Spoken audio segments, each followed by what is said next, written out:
Hi class, on Saturday you are going to write your synthesis section. This is the most important section of your paper, so I wanted to take a successful student example from last year, or last semester, and show you their synthesis so you kind of see what you're aiming for. So this is the student's essay. This is their introduction. The introduction was a little long, but it worked fine. Here's their claim. So they say, right here, we find the issue question first. This is all about the government's control over what we eat. So here's the issue question: should the government have control over what its citizens eat?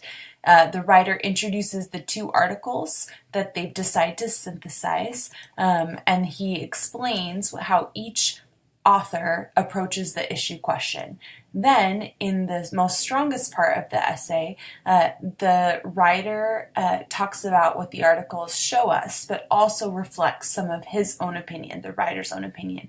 These articles teach us, and of course he's going to work on removing those personal pronouns, how to tackle the issue of health and obesity in this country, which is by empowering the individual, letting the free market work freely, and regulating the food industry with transparency and not treating people with drugs and big industry medicines that are ineffective and potentially harmful. So there's some grammatical stuff here, but what I want you to pay attention to is how this reflects the writer's own answer to the issue question.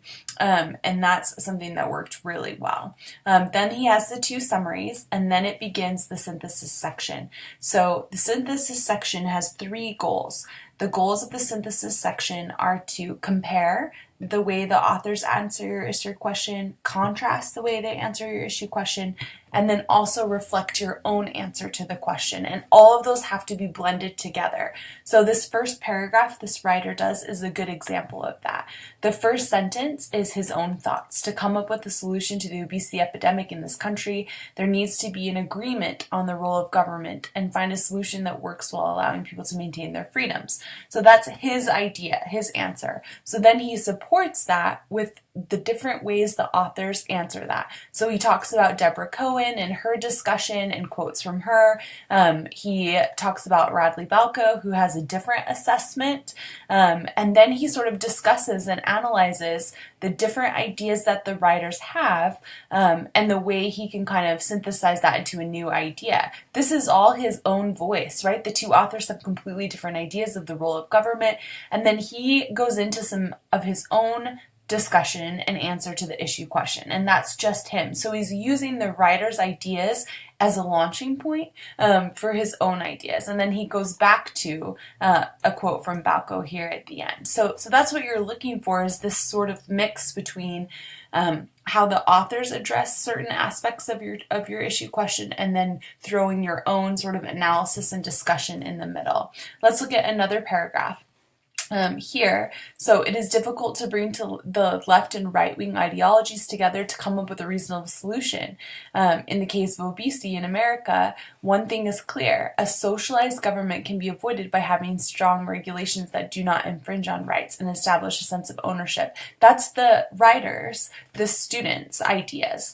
He then supports that again by some things that the two authors he's synthesizing says. He talks about what Deborah Cohen says, and then over here he talks about what Balco says, all of which are cushioned by his own ideas and thoughts, just supported by the writer. So that's kind of what you're looking for in this synthesis, is not summarizing the ideas of the two writers, but using the two writers to help you come up with your own answer for the synthesis question by comparing what they say, contrasting what they say, and really allowing your own voice to come through.